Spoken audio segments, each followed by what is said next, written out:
bitches! I'm Helen. And I'm Sam. And we're here to get bookish with you. All right. So today, Yeah. we are going to do, oh my gosh, do we want to go through our favorites first? Yeah, let's do our favorites first. Okay. For the week. I put the cart before the horse. It happens sometimes. Sorry, guys. All right. Well, I read Miss Butterworth and the Mad Baron. Oh my gosh, okay. By Julia Quinn. So it's like in the Bridgerton world. Oh my gosh. It's like a graphic novel. It's kind of like this side story. Like it's like this character gets brought up randomly in books. Okay. So it's just this really wild story. It's a graphic novel and there's like all these pretty illustrations. Oh my But it's gosh. just like this crazy story of like this girl whose like mother gets murdered by like pigeons that have like eaten like bad berries or something. It's interesting. It's a quick read, but I enjoyed it. Okay, so did you read all of Bridgerton? Yes. Did you read it before the show? Yes. Most of it. Okay. I think I finished it before. Like I'd read like at least 3 or 4 before I even knew the show was a thing. Oh, okay. So like, yeah. Okay, that's awesome. Yeah. Yeah. Cool. Awesome. All right, what about you? Okay. What have you read? I have been reading, and I'm almost done. I'm like Uh-huh. 95% of the way through. A Blade Itself by Joe Abercrombie. Okay. So it's the first in a series, and I had heard of Joe Abercrombie for years in this Friday night book club that we're in called Fables and Reflections. And it's, I kind of always thought that maybe it'd be an author I wouldn't be super interested in. And it's fabulous. And it follows like 3 different perspectives, which I really enjoy. And it's really good. There's like this, a lot of the characters, they have very good personalities. The narration is really good. They do a good job differentiating. But it's like one of those where like you think you're gonna root for someone, and then you're like, oh no, like that's a bad person. Sounds good. Yeah, and then you're like, no, but this person's really good, and then you're like, oh no, they're not a good person. So like as soon as I think I like someone, I'm like, oh crap. And so, like, Logan Ninefingers is my favorite character, although I'm worried he's gonna, like, start murdering people, which he probably will, knowing him. Sounds good. Yeah. So, and there's a snarky girl that you probably like, and it's really good. Different than what I normally read, but really good. Okay. Yeah. Nice. All right. What have I been watching recently? We started watching, my husband and I was gonna say we, my husband and I, started Shrinking. It's on Apple TV. Okay. It is Jason Segel. I don't know who that is either. Okay. And it is by one of the creators of Ted Lasso. Oh, Brett Ted Goldstein, Lasso. who plays Roy. Oh my He's god, like a producer on the show. So it's kind of about like a therapist, and he's kind of losing it himself a little bit, and like his daughter that he's now raising. It's really like heartfelt but still funny. Okay, yeah, that's awesome. Yeah. I wish I had my Ted Lasso socks on because they have the Roy Kent chant on the bottom of them, so I can like show them. But anyways, okay. All right, what are you watching? I am watching The Rookie. Oh, okay. I love The Rookie. I love Nathan Fillion. He's like one of my faves. Yep. And I've been watching him like since Castle and everything. And I tend to love like police procedurals anyways. And so it's a fun show. I mean, fun. Like it's, they have a lot going on. But I watch it and I keep up with it. And I was a couple episodes behind, so that's what I'm watching. All right. Yeah. I haven't been listening to anything new lately. Okay. So I'm going to go with my favorite band, Bastille. But we just found out they're coming. Yes, they are. They're touring with Duran Duran, but the tickets are expensive, so I don't know. They're if Little we'll do it. Caesars. And they're opening, so I don't know if I want to pay a ton of money for an opener. It makes sense. That's hard. Yeah. I have a feeling you're going to do it anyways. Maybe. We'll see. We'll see if I can get some last minute discount tickets, and maybe I'll go. Okay. What about you? Okay. It's called What a Man Gotta Do by the Jonas Brothers. Okay, I never really listened to them. Not that I like purposely didn't. It just like didn't really hit what I was listening to. And I got this like a few songs sent to me, and I was listening to this, and I was like, well, this is fantastic. Who is this? And I looked and I was like, seriously? The Jonas Brothers? Like, I missed this. And so I've been bopping around to it. And it's like it. I like it. So I do like their new stuff. It's oh good. my gosh, Yeah. it's so good. Yeah. If they come, we should totally go. Yeah? Yeah. I don't know. It depends, like, because they probably play a lot of old stuff that I don't know. Okay, that's fair. But if they played this song, it'd be really good. Okay. All right, adventured. What have you adventured lately? I just saw this week The Princess Bride at the DSO. And so Which is the Detroit Symphony. The Detroit Symphony Orchestra. Yep. So a girlfriend got me tickets for my birthday, and we went down, and it's so lovely because it's a beautiful venue anyways. And what's interesting is The Princess Bride was scored by these two people, and they even played the instruments, but it like was just the two of them. Okay. So usually a lot of the like movies that are scored by these symphonies have had these beautiful scores, like Lord of the Rings or stuff like that. This, they created a new score for it. So it was really well done. I'd actually never seen the movie. Oh, really? No. Wow. So did you love it? I loved It's it. a good movie. It was one of those, like, I'd always known was around, but, like, I figured I wouldn't like it because maybe I wouldn't get the humor or something. Oh, my gosh. It was so funny. And the orchestra was fantastic. The conductor was from Australia. Awesome. And so he was fun, and it was a really good time. Good. Yeah. Yeah. I'm going to go with our art class. Perfect. I'm taking one with you. Yeah. We're doing good color theory, and I've done art, like drawing a lot throughout my life, but not painting. So this is a whole new thing for me. It is different. Yeah, And I'm an abstract painter. I am not. So I was trying to do some abstract painting this week. You did so good. Painting. Oh my gosh, you should totally see it. We should, you know how you did the little insets? We should like show your we'll artwork see. at We'll the bottom. see if I'm brave It enough was to really share. good. And you did a really good job. Thanks. It's a really, really fun class. Yeah, you did good. Yeah. All right, and finally, crush. What are you crushing on? I said I was crushing on Peavy, my new like plushie. Oh, okay. Because it's so cute. It's a Reese's egg, but sitting in it is a cat who's also a dinosaur. And it's like glittery It's like and a plushy. squishmallow? Is that what they're called? I think so. Oh my gosh, it's so cute. So that's what I'm crushing Nice. on. Yeah, how about I'm gonna go with clay earrings. Like, I recently started making clay earrings in my shop. They're not super popular, but I really enjoy the process of making them. That's really cool. And it's been interesting, like, thinking about color theory and stuff, like mixing colors. I started doing a bit of that. I like which that. is interesting. Very cool. Yeah. Awesome. Okay. Perfect. All right. Okay. Let's get down to it. So now that we're actually to this part, we are going to go over our 2022 favorite and least favorite books that we read. Yeah, we're gonna try not to get too cranky on the least faves. Right, we'll try really, really hard. We'll try to be nice. Really hard. Because there's one in there that Sam and I had a long discussion about already that we did not care for. All right, but we'll start with our favorites. Let's start happy. Okay, yay, happy. You go. All right, I'm gonna go with Shadow in the Ember by Jennifer Armentrout. Of course. So it's pretty much any book she released in that whole world. So this is like this is the prequel series. Okay, so the which is basically the exact same as her current series. Like it's the same storyline. So who does it follow? Because I don't remember their names. It's been over a year. Yeah, that's fair. That's legit fair. It's hard to remember the ones you read last week. Yeah. So like, okay. But what'd you like about it?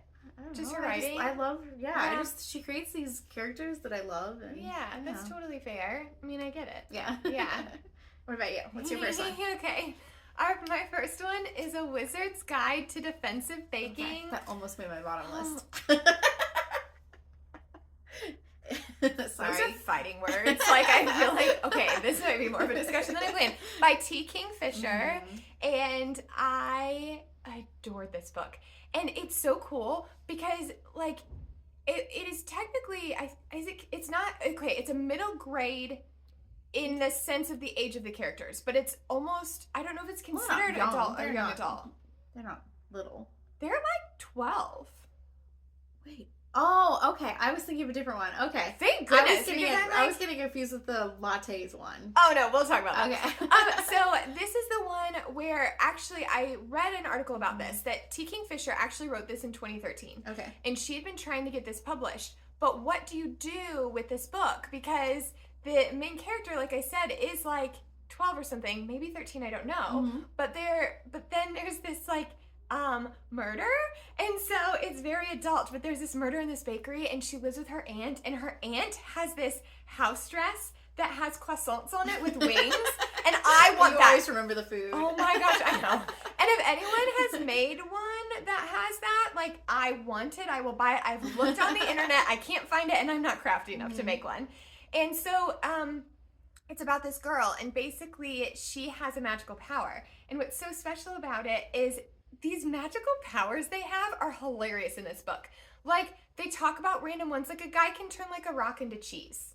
Who wants to turn a rock into cheese? Yeah, it did have some interesting magical. Super like, it was pretty interesting. interesting. Yeah. And then so she can magic, I guess, into baked goods, and I love to bake. So the whole time I was reading this, I'm baking gingerbread men. I'm baking. I bake all sorts of different scones. Like, I was enjoying it so much. And what's so cool is she ends up like being this like savior from this like battle kind of war that they have, and she's like, I can't do this because my only magic is in baked goods. And they basically say like any type of like special ability you have, you can use that to make a big difference. And so that just message was so big to me. Yeah. It was so big. And when they made the giant men and they were fighting with it, I adored everything about it. Yeah. All right. I am going to go with House of Blood and Earth. Oh, that's what I'm currently reading. The City. Second or first? No, first. Oh my gosh. First okay, one, I can't keep them straight. Because the second one was, oh no. I guess I reread it, so maybe I'm cheating a little. I reread it in 2022. Okay. So I'm cheating a little. The book is so good. I feel like we can probably save that conversation for another day. I feel like we need to do a whole thing on Crescent City. The first book. I could talk about There's a scene that's probably one of my favorite things that's ever happened in a book. Yeah. Like, ever. And I almost just said something because I wanted to take a moment in silence about a character that I miss all the time. Yeah. But I can't say it because if you haven't read it. We need to do a whole Crescent City. Yeah, we will. It's worth it. Yeah. And because I love Sarah and I'm always trying to get people to read her, when Sam was like, I read this book and I loved it, I'm like, oh my gosh, thank goodness. Like, we're going to be okay. So, yeah. So we'll come back to that one. We'll come back to that one. Okay. Then I'll go to another one. Okay. This one, another one we both read, These Hollow Vows by LEXI Ryan. This is like a little duology. It is. It's kind of like Fae Light kind of thing. It's like the whole, like, what she runs off to save her sister. No, her sister gets sent to like the Fae world, right? So she goes off to save her, and then there's like a prince, and there's also like this dark, like the other prince Fae, and it's like every YA trope that you want to throw out a book together. All mixed together. It's like A Court of Thorns and Roses. It's like Twilight. It's like I don't know. It has a love triangle, and I will say for once, I did choose the right side of this love triangle. You did. And usually, I choose the guy that she doesn't choose. So. Because you think she's going to choose her, or because you want to choose it? Okay. Yeah, I don't know. But this was a good one. It was delicious. Yeah. Like, it was kind of predictable sometimes. Yes, for sure. But they just well written and just, oh my gosh, you always wanted to keep reading. And they talked about the fashion and they talked about the food and and like it was really good. Yeah, that was a good one. Yeah, right. I was into that. Okay, my next one is The Diamond Eye by Kate Quinn. And I have to tell you, I don't read historical fiction ever. And one of our friends recommended it to me, and I don't tend to like those recommendations. But I needed a book to read. I loved it. So it's about a female sniper in Russia in World War II. And that's why I eventually decided to read it, is because anything about like female snipers. And I grew up shooting a lot and being around just like weaponry, and I loved hearing. She was so amazing, and she was known as Lady Death, and so that's awesome. Isn't that so cool? And she was Lady Death, and her kill count was just, I can't remember even what it was. Is this like a true person in history? Yeah. Oh, okay. Yeah. So what's cool about Kate Quinn is at the end of her book, she literally goes through and tells you this was real. Okay. This I exaggerated, this was real, and then she gives you all of the books that she got the information from. So Lady Death was a real woman who joined up when like the war was happening. She made it like through the ranks, she trained, and at that point usually women weren't known to be like, I guess, leaders in the military. So her making her way up would be a big deal, but also it was cool because she wanted to learn because her son didn't have a father in his life, and he's like, but who's gonna teach me like how to shoot? And she's like, well then I better learn so I can teach you. It was a really cool book, and she's just a badass. I like her. All right, I'm gonna throw out a couple of romance books. Okay, I don't tend to do that. All right, Book Lovers by Emily Henry. Okay, I'm a big Emily Henry fan. Okay, yeah, I started that book. Yeah, and it has. Like it was really good, but it had a part of the subject matter ended up being too hard for me. Yeah. So I like this one. It was just the banter, right? Like the snarky, like, because it's enemies to lovers, right? Which enemies to lovers once again. Yeah. Yes. It has like one of my favorite quotes though, like at the beginning of the book when she is talking about insta love essentially. Or people going to other places and being like, oh, but you're my ideal person. She's like, you don't even know their middle name. And like the way she said it is, it's like, you can't be in love with someone if you don't even know their middle name. So if you think you love someone and you don't know their middle name, learn it and then you're fine, apparently. Nice. Yeah. And then the second one I'm going to go Love on the Brain by Ali Hazelwood. Okay. I also DNF'd that one. That one... Again, enemies to lovers, right? Well, okay, seriously, this is a trope I don't understand because, like, if you hate someone so much... Well, it's the whole misunderstanding, right? You think you didn't like them and I because love of something that happened. Yeah. Okay. Yeah. And I'm not a great romance person anyways. Right. Okay. But I'm going to interject that I'm not a romance person, but I will tell you the romance that I read, and I think I said it is one of my favorite books, the Love Cliché series. And the first one was Falling for Your Best Friend's Twin. Okay, I did read that one. By Emma St. Clair.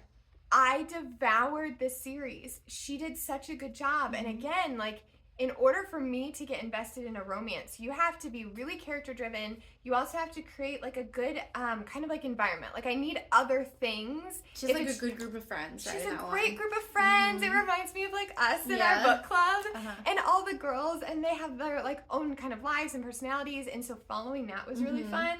Again, it made me think of us. And so I liked that a lot.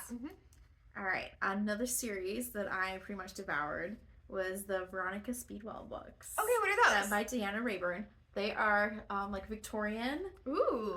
She is like kind of a, you know how like there's all the rules back in the day, right? But she was very much like I don't need a chaperone. Oh, okay. I don't need. So like there's mysteries. Each book is kind of like its own mystery. So like the first one ends with like her aunts who have been like caring for her are gone. Okay. So she's going off in the world. She's like I forget what the word is, like I cannot even say it. It's like she's like a butterfly. Like she studies butterflies. So she goes off to these foreign countries and catches butterflies. I'm like, do I know that word? I don't know. Word, okay. So she's running off, but then like somebody tries to like kidnap her in the beginning. So like then this guy helps her and like sends her off to this guy in the city, and he's a hunk of a man. Of course, and like they're trying to solve the mystery. I forget the first. Like each book is its own mystery, so it's like each book's a standalone in her. Oh, that's cool. Yeah. So how many were there? Gosh, they're still going. I think I've read about 5 or 6. Oh my gosh, I think like that's 7 cool. or 8 are out. So nice. I just love. She has like these one-liners. Like you like quotes. Yeah, I love like quotes. For me, there was multiple times where I stopped and like reread a line because I was like, that is a great line. That's cool. Yeah, I really, really liked those. That's really cool. Yeah. Awesome. Cool. Okay. My next one on my list is the Scorpio races. And it's by Maggie Stiefvater. I don't know if we're saying it right. Stiefvater. I apologize, Maggie, because your writing is just glorious. And the Scorpio races, okay. So I was up at my lake house, and this is set on this island, Tibby Island, I believe. And so it's all about like the waters and the coast. So I was like looking out, and I could see like Michigan, and I could like look at the sand, and it was just so beautiful. And it's about the lore of fae or fairy like horses, and I'm not super familiar with it. And so they like come out of the I think the lore is that the horses come out of the water and they like eat people. Yeah. Okay. So in this, not where you thought it was going. No. So these horses come out of the water, and they're these majestic creatures, and then they try to tame them. And every year they have the Scorpio races where they race around the island. But the horses are not only eating each other, they're eating other people, and but the riders are trying to stay on them. So it's about taming these horses. It's beautiful. And of course there's a bakery, and so they talked about baking, so of course I baked. And it's a unique story. It's a really unique story, and it's really cool, and I tend to like the cool like fairy legends. And it's gruesome, which is shocking, and it's sad, and I cried, and there's a cool cat. And so it's a really, really good book. Just it's really good. You can get lost in that one. Yeah. All right, my next one is The Loneliest Girl in the Universe by Lauren James. Okay. This one you wouldn't like. Okay. So it is about a girl. She was born on a spaceship that is like kind of like going off to find a planet like 20, 30 years away from Earth, right? So she was born and her parents were like originally on the ship. They weren't supposed to get pregnant, but we know she's alone. For some reason she's alone. We know something happened.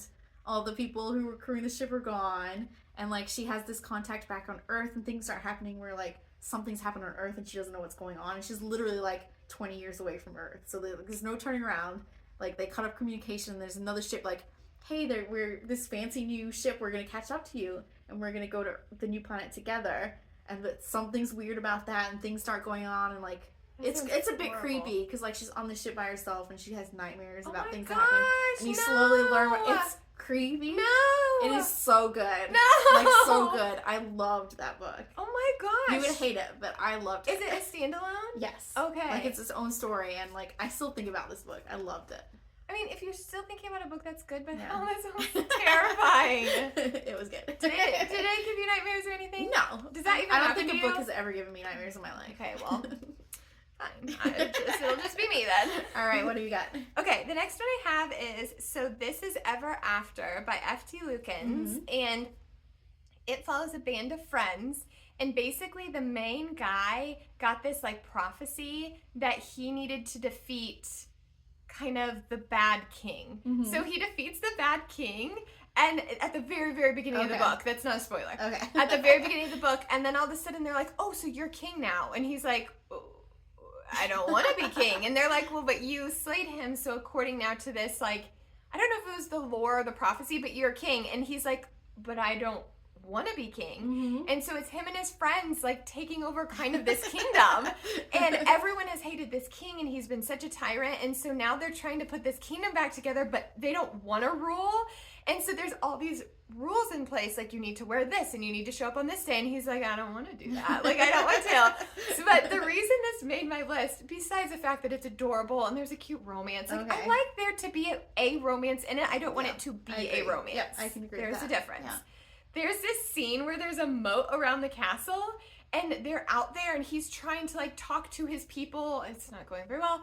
And this moat monster shoots out of the water and grabs one of his citizens. And the moat monster, they described it as this like giant octopus type thing. And like with his tentacle, he came out and he grabbed a guy. And so he runs in after them. And then the moat monster has all these mini moat monsters. And they come out and they're fighting all these octopus. I really want an octopus. Like I found a little glass one on Amazon and I almost ordered it for myself. But the moat monster is what got me. And it's a really cute romance. Like I said, it ends happily and yeah. Okay. All right. One more. Okay. I'm going to go with The Golden Enclaves by Naomi Novik. Okay. This was the final book in the Skull Man series. I know you struggled with the first book. Because it was just dark. Yeah, it is dark. Yeah, it was good. It's like a very unique, like, people call it like Harry Potter-ish. It's not. It's like magic school, but basically the school's trying to kill them. Yeah. Like, they're these like they're sent to school because these monsters, like, if they're not protected by the school, the monsters are going to kill them. Right? So they're sent, and like basically they just have to spend 4 years trying to survive in the school. There's no teachers or anything. Like the school provides for them. And the third book, I cried at the end. You did? Because I was sad it was over. Oh my gosh, I just love these Sam. characters That's so much. Cute. It was a great series. Oh, I love that. All right, do you have one more? Yeah. So one I have is Violet Made of Thorns by Gina Chen, and it follows a seer. And they did a really good job with imagery, because I could just imagine the seer's tower is like along the banks of the water, and it's this like tall turret, and she kind of is by the castle, but it's a seer, but she's like fakes it. So I'm excited to read this one. Oh my gosh. So she sees it, and then she's like, but you know what, I'm gonna just tell him something else, or I'm gonna tell him something that makes him feel good, or so it's a very snarky seer, and the king asks her also to make stuff up, so that kind of gets her in trouble, and it's the story of that. And I had never read where a seer just was like, I'm gonna fake it, and the book was really good, the story was really good, I enjoyed the characters, the pacing was great. I'm excited. I'm glad you love that one. It was really good. Okay. Yeah. All right, let's go to those hates. Okay. Is hate too strong of a word? Hate it. Well, disliked. Not for the first one. I'm gonna start with something that I DNF'd. Okay. All right. The first was Iron Widow by, I don't know if I'm gonna say this right, Ziron J. Zhao. Okay. So this was like, I DNF'd it very quickly. It was just super oppressive. It's like, basically they have these big machines they're fighting like monsters in, but like they have a male who pilots and then a female co-pilots, but they like use their minds, like they meld their minds, which is very similar to a movie that I cannot think of the name of. Not Pacific Rim, maybe. No, I don't know. There was a movie that's similar. Where'd you pick up this book? I don't know. It was just one of those popular YA ones that came out. Okay. But it was like this world where basically like the women are usually killed by the guys, like they're sacrificed. It was just a super oppressive society where women are like, it was based on some historical like Chinese like women, their feet are like scrunched together to make them. Yeah, it was just super. And her family, like there was a point where she's like, I don't care if my family dies. That's how much I hate them and how like crap they are to me. And I was like, I'm sure it was great, but they're like, it just seemed like an angry woman. I couldn't do it. It was just too much for me. That makes sense. Yep. How about you? Do you have any DNFs? Do I have any DNFs? I do have a DNF, and I can't share. Okay. I can't share the DNF because it is by one of my favorite authors, and I feel like I can't. I can't. I will tell you maybe someday. Okay. We'll see. I will start with something very easy. Okay. So, A Magic Steeped in Poison by Judy Island. And I say start easy because the book didn't do anything wrong. I couldn't get into it. I was bored. It was slow to me. I finished it, so it can't be that bad. But I just sat here and I'd heard so much about this book. And again, it's about tea and they talk a lot about food, so I thought I'd like that. I was bored. I've seen that one like come up a lot on lists, and every time I read the description, I'm like, this sounds boring. It was boring, and the cover was beautiful, and I wanted to get into it. I didn't care. I read it and was like, well, they could all be murdered, and I wouldn't notice. So when I feel I'm not a big murder your character person, if I don't care if they're getting murdered, then there's something wrong. There's no murder. All right, I have another DNF. Okay. This one's a popular book, so I might get an intro. House Moving Castle by Diana Wynne Jones. I think it was just I recently watched the movie and liked the movie. It was cute. But I think it was just the middle grade, right? Yeah, it is. The character, it was just too middle grade for me. Okay. Like, I just felt like disconnected from the characters. Like, I felt like their choices were weird, and I just couldn't connect with it. Just was like, I could be reading something else. Yeah, no worries. You can like what you like. No big deal. Yeah. Okay, the next one is called The Ravens by Cass Morgan. And so this is why I'm mad about this book, because I was really excited about it. It's about a sorority, and they read tarot cards, and I was in a sorority, and so I'm like, oh, this is going to be really cool, because a lot of times how sororities are actually portrayed is like so not real. I will say, I think they did a decent job on how they portrayed this, but we were so excited about the tarot card part, and it just fell short. And it's like, we got to a point in the book where I thought it was over, and it started almost another storyline, and I was like, you want me to keep reading? I don't know if I finished it, but again, it's a very personal, like, I just wanted it to be something that it wasn't. Yeah. Okay, fair enough. All right, I have another big DNF. Okay. As Good as Dead by Holly Jackson. Okay. So this was the third book in the Good Girl's Guide to Murder. Did you ever read that one? I did. I loved those books. I loved the first two books. Loved them. The third books went off the rail. Really? Off the rails. I think I was just having a bad month. And it was very depressing and dark. Yeah. Like, she has PTSD. There's a lot going on. And I was just like, there was a moment where she made a decision. I was like, I'm done. Wow. This is ridiculous. I could not believe the direction this went. Like, so different from the first two books. Okay. I cried my way through the second book because I was scared. I get scared. And so I did make it through. The first book was fantastic. The second book scared me too much. So if you're saying the third got even darker, then like I don't want anything to do with it. Yeah. For sure. Okay. I'm going to go with my most hated book of 2022. Am I allowed to? Like, I feel bad. Yes, it happens. Everybody likes different things. This Poison Heart by Kaylin Bayron. People. This book. We were like the minority in our book club. We hated this book. And our book club had a bunch of people read this, like 10 or 12 people. Yeah. Everyone loved it. And the two of us were like... We were just sitting there like, what? What's happening? Why is everybody like raving about this book? I don't understand. Everything about this book was like half thought out, didn't go through, and they did little things like that tried so hard.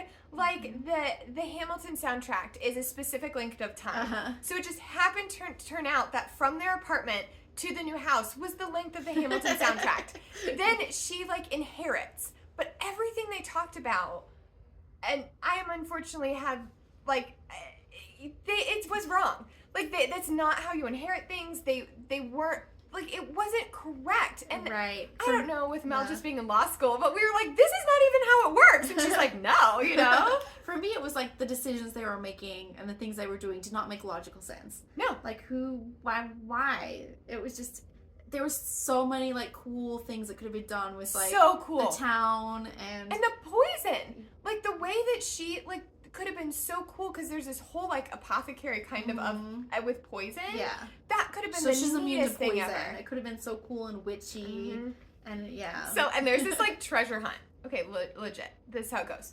They're like, oh, you need to learn how to, like, get to the garden. So, go to the safe. I'm gonna make it up so you don't spoil anything. They go to the safe. The safe goes, oh, now that you've gone to the safe, go to the photo. So then they go to the photo, and they're like, now that you're in the photo, go to the garden.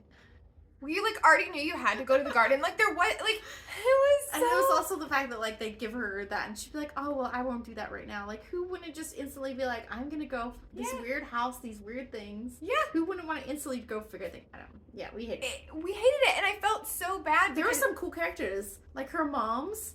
Oh, they were so fun. I loved her moms. They were so cute. Uh-huh. But the way they ended the book... She had to find these, was it like Don't 9? spoil it. No, but she had to find these like 9 or 7 things or something like that. Yeah. And the family had been trying to do this for decades.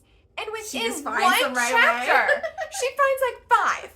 So you're telling me for decades, this family has been trying to find this stuff, and then like one chapter, they find the majority of it?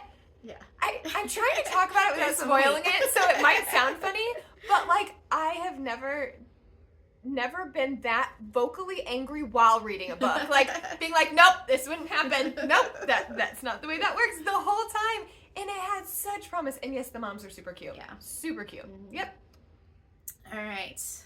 Not Your Average Hot Guy by Gwenda Bond. Oh my gosh, okay. That was when you DNF'd. Did you even try it? I don't know. Do I know? It was about, like, the girl who, like, somehow ends up meeting the devil's son. It was so YA and just so dumb. Was it the escape room one? Yes. I don't think I made it through chapter 2. I hated it. Yeah, it was like, yeah, she runs an escape room for her family, so somehow she's so good at puzzles and stuff that she's gonna solve some, like, ancient, like, hundreds-year-old clues, like in National Treasure type thing for the devil's son, who's super hot and was insta-lovey and just... And I like speed read that to finish it. Once they start to, I don't do well with like the devil and the pits of hell and stuff like that. So once that gets in there, I'm like, we can be done with that. Yeah. Yeah, we can be done with that. All right, do you have any more? I have one more. Okay. And Fire Becomes Her by Rosie Thor. And I had such high hopes for this book. I don't even know that one. It is set in Prohibition time, and I think that was a problem for me because that wasn't for me. And instead of Prohibition for alcohol, it was Prohibition to magic.